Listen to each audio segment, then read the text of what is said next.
Good afternoon. We are once again back in the car in the shadow of the Malvern Hills. I'm not going to tell you about the car that I'm in because it's probably the best one I've ever bought. The gentleman that I had it from bought it brand new as his company car. I've just bought it home. 50 miles to the gallon. This car is so good, I'm not even going to show you. Anyway, we're not talking about good, reliable, dependable cars today. I want to make a second video about Jaguar Land Rover Ingenium engines, right? You'll be like, Geoff, this is such lazy content. I know. All I need to do to make a video is spend 10 minutes in the Jaguar Land Rover Ingenium engine fail Facebook group and the content just jumps off the page. Right, I have got 11 stories from the Jaguar Land Rover Ingenium group, and just listen to these and see what you think. Each one has got its own sort of subheading and there's chapters marked out below. So firstly, the first post on the... Oh, also as well, I only went back about 5 days. This is genuinely 5 days worth of content from that group.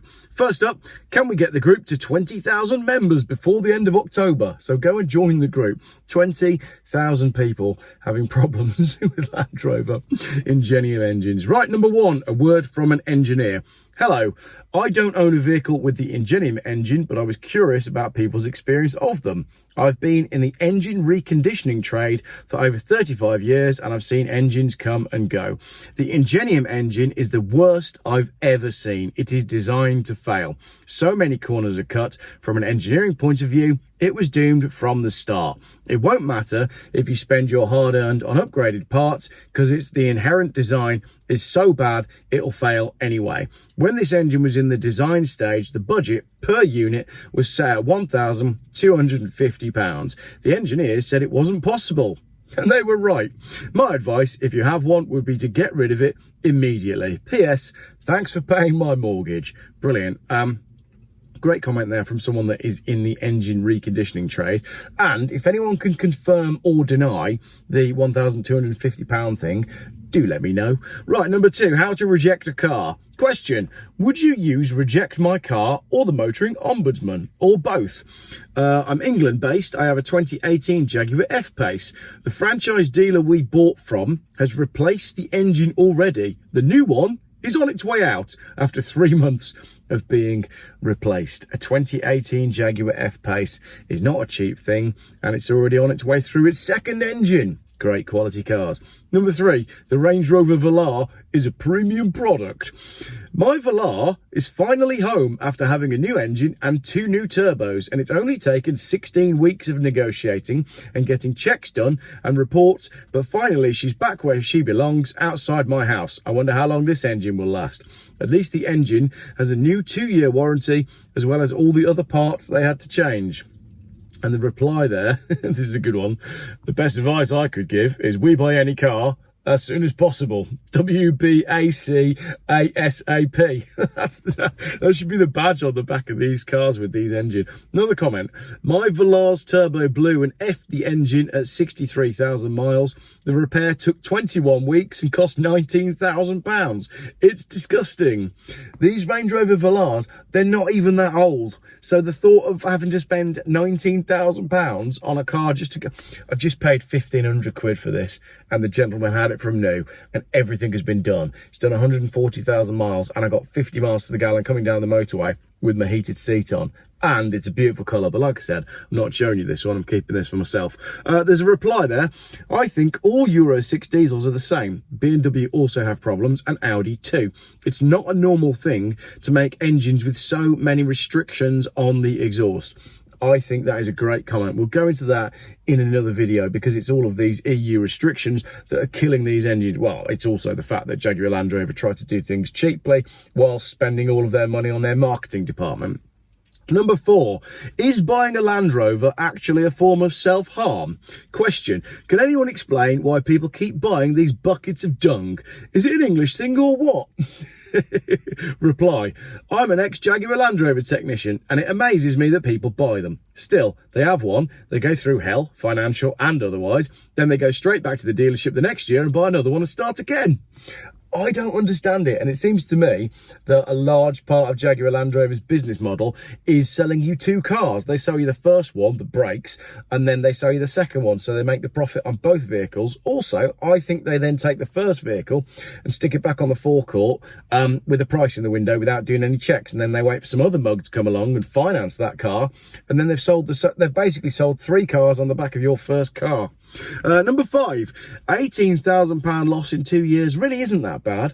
Hi all, here is the response I received today after one last attempt to get Jaguar Land Rover to compensate me after my Land Rover Discovery Sport, £22,000, was sold 2 years after buying it for £4,000 as a non-runner. So they paid £22,000 second hand from I assume Jaguar Land Rover, and they've just got rid of it for £4,000 off the driveway, not running, which is a theme that we'll see develop through this video. Dear Mrs. Name Deleted, thank you for your email, the contents of which has been duly noted. Please allow me to confirm that Jaguar Land Rover will not be looking to support you with a goodwill gesture.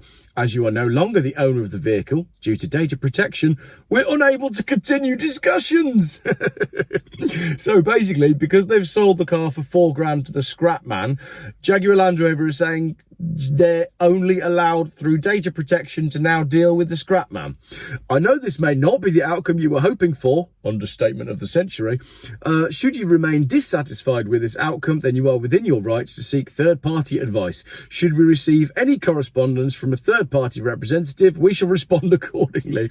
Jaguar Land Rover would not respond to any future correspondence regarding this matter. Yours sincerely, Matthew Leake, Solutions Executive. He's the solutions executive. Matthew Leake's solution is, I'm sorry, you're not the owner of the vehicle. We're not going to reply to you anymore. It's just brilliant, isn't it? Right. Number 6, Evoke Faults Evade Technicians. I've just joined this group, and here's my story, which apparently Jaguar Land Rover have not experienced with any other customer. Yeah, whatever. I have to organise, at my cost, the return of my 8-week-old brand new Range Rover Evoke to the lease company. They are offering me an insulting amount of £365 compensation for loss of pleasure. The car has only done 1,200 miles since new, and out of the 8 weeks since driving it away from the dealer, it's been in the workshop for 2, and they still cannot find the faults. One of the weeks, the dealer forgot it was on their forecourt, and I'm still driving a courtesy car, which was given to me absolutely filthy, which they also hadn't noticed was missing from their forecourt. That's actually a theme with Jaguar Land Rover. Did you know Jaguar Land Rover have their own theft team who spend all of their time, they work full-time, they have a full-time team just trying to recover the vehicles that are stolen from Jaguar Land Rover forecourts. They have their own theft team to go and find their own cars. I have been called 5 times by roadside assistance advising me the car has been stolen when it's been lying dead in my driveway before being towed away. JLR engineers who attended my vehicle could not find the fault, and the car was taken to the dealership. I got it back on Tuesday at 6 p.m, fixed, having been without it for a week, and on Wednesday morning the same fault happened again. I've emailed Mr. Mardell, the CEO of Jaguar Land Rover, but Mr. Mardell doesn't answer emails and has an assistant doing his dirty work who assured me she will keep Mr. Mardell updated with my complaint. Yes, I'm sure that's happening. The service department at the dealership don't answer calls either. I'm seeking legal advice tomorrow as I now have to look for a new car, which has risen in price, and I'm going to be out of pocket by a lot of money. It's an absolute disgrace. Number 7, moving on. This subheading is called Sell It and Buy a Toyota. Hi all, unfortunately I've had engine failure in my 2018 Discovery HSE 2 litre. Whilst this was disappointing, Jaguar Land Rover were actually very good to me. The car was out of warranty and I bought it privately, so they didn't really owe me anything, but they paid 50% toward the parts and only charged me a discounted labour rate. All I paid was 10,000 Australian dollars for a new engine. They also gave me a Defender for 2 months while it was being fixed. I have a question. Land Rover said they put in a brand new engine. Would that mean I am less likely to experience issues in the future? I've seen comments that engines post 2019 are good. I don't know if they have put in a new 2018 engine or a 2024 engine, if you know what I mean. Thanks. And there's a reply from someone that simply says, you will have exactly the same problems. Sell it quickly and buy a Toyota, which again is a theme that we'll see further on in the video.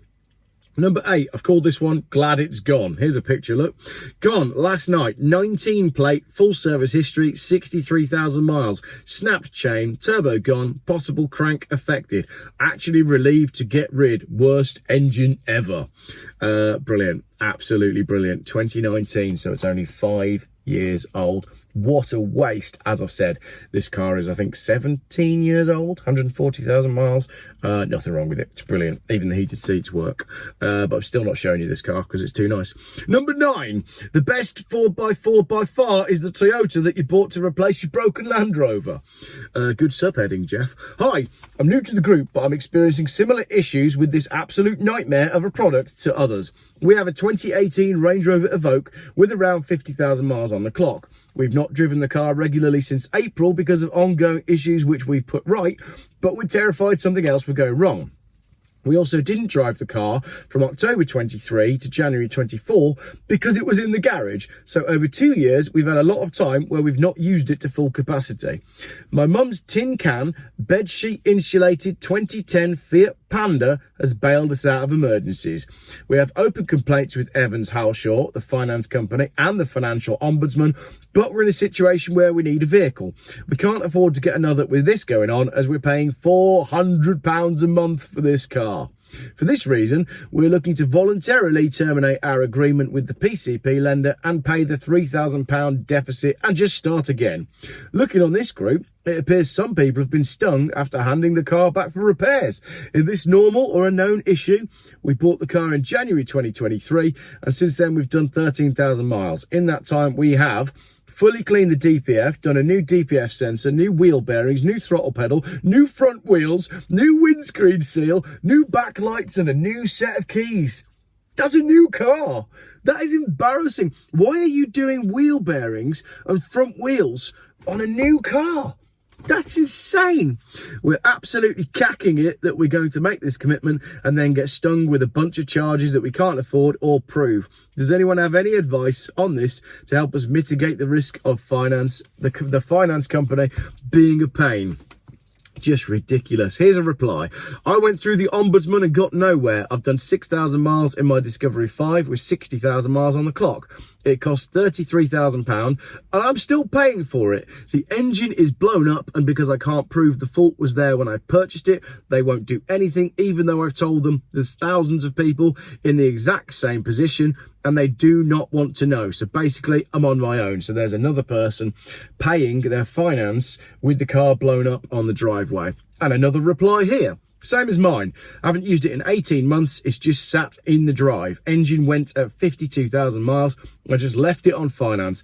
I paid £22,000 for it, which is £360 a month a year and a bit ago. I had the screen leaking too. Also, there was bad primer in that year, apparently. I just went and bought an old Toyota RAV4 with 160,000 miles and it runs like a dream. It's never let me down. I am resigned to the fact that I've got an expensive garden ornament. If you are one of these people with a broken Land Rover on your driveway because it's got an Ingenium engine, do contact me. I'd love to know just how many people are still paying finance on vehicles that are just sat on the drive. Another comment, I ended up buying a £3,000 car to use while Reject My Car went after the finance company. So, scrap it and buy a Toyota. Right, getting to the end now. Number 10, always get the warranty.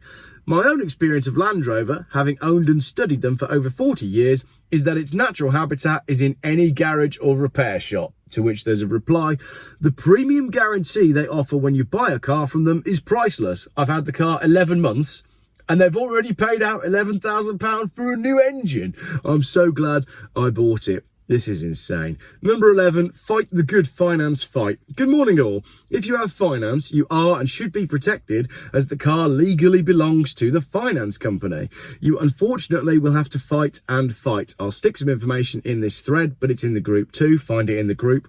The financial ombudsman is fully aware of the inherent fault. Unfortunately, this process takes a long time. It shouldn't, but both the finance and motor ombudsman are busy, probably due to all the JLR consumers who are all in the same boat with these engines. I don't know how Jaguar Land Rover survive. Great comment. Last one, 12. Never ask the internet for advice. I've got a 2020 2-litre Evoke. It seems to be losing coolant. It's dropped 2 centimetres in the last 500 miles. Any thoughts on what this could be? I'm very worried. Many thanks. Another reply here. I have a coolant leak. It's using a full tank in 1500 miles. I have had charge coolers, water pumps, etc. changed. I've never put coolant in a car in my life until this vehicle. It's a nightmare. They have pressure tested it allegedly and no leaks, so now they are speaking to Land Rover for next steps. However, this morning this was me in my hire car. Here's a picture. Useful replies I've put here. If you have no external leaks, then charge cooler internal leak is a very common fault. Low pressure EGR coolers leak too, both easy to diagnose for a decent garage. And I've made a note there that just says, think about the average Evoke owner, right? People who buy Range Rover Evokes don't really know things about cars. They don't want to be going underneath and trying to find the charge cooler, all right? Another reply here. Check the coolant level cap and the expansion bottle itself. Also, for any weeping hoses anywhere, check under the car when parked on a flat surface. Full stop, the intercoolers can corrode, losing coolant into the oil. The heater matrix can also leak, and the water pump also. And I've written in brackets there, think about the average Evoke owner, right? The Range Rover Evoke was designed by Victoria Beckham and is sold to women who wear Ugg boots who buy them on finance. They're not going to go checking for the EGR cooler. Another comment, I'd go right in with a pressure test with the engine cover underneath removed. There's so many pipes and plastic junctions and it could literally be anywhere. The leak would generally leave a reddish, crusty stain over time, but there's a lot of coolant related parts that are hidden by other parts. Look, the lady who's posting pictures of her pug on Instagram and her boyfriend who wears tracksuit bottoms with Nike trainers, neither of them are going underneath the car to look for reddish stains, okay? I've written there, think about the average Evoke owner. And I am stereotyping a little bit, but I stopped at the service station just the other day and a Range Rover pulled up and a bloke wearing tracksuit bottoms and Nike trainers got out with a woman with Ugg boots and they had a pug. So it's real. Another comment, I've just ordered a UV dye and a torch from eBay to find mine, only £12. And I've written again there, think about the average Evoke owner. And then there's another comment, is there any part of this engine that's actually any good? Just one part. No. And finally, this was my favourite comment after all of those useful replies to the lady who's got the boyfriend with the tracksuit bottoms and the Nike trainers and the pug.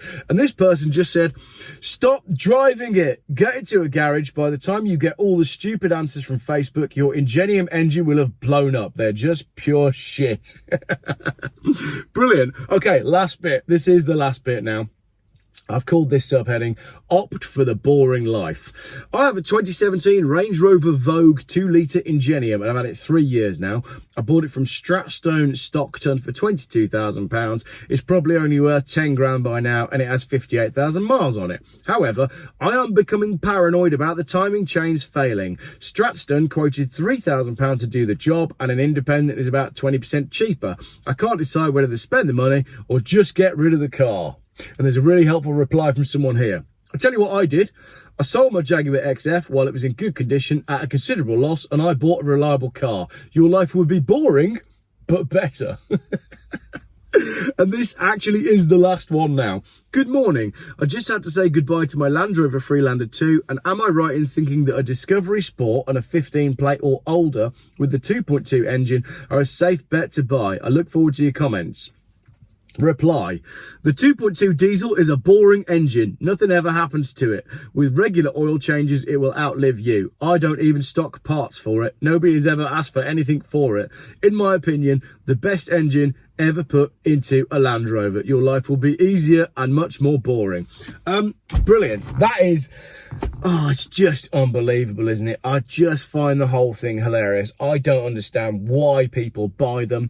I just think it's to put them on the driveway and make other people think that they're wealthy. But you can see from the comments, and please don't comment being like, oh, it's just rich people, isn't it funny? It's clearly not. It's people that don't know better. Please, please do yourself a favour.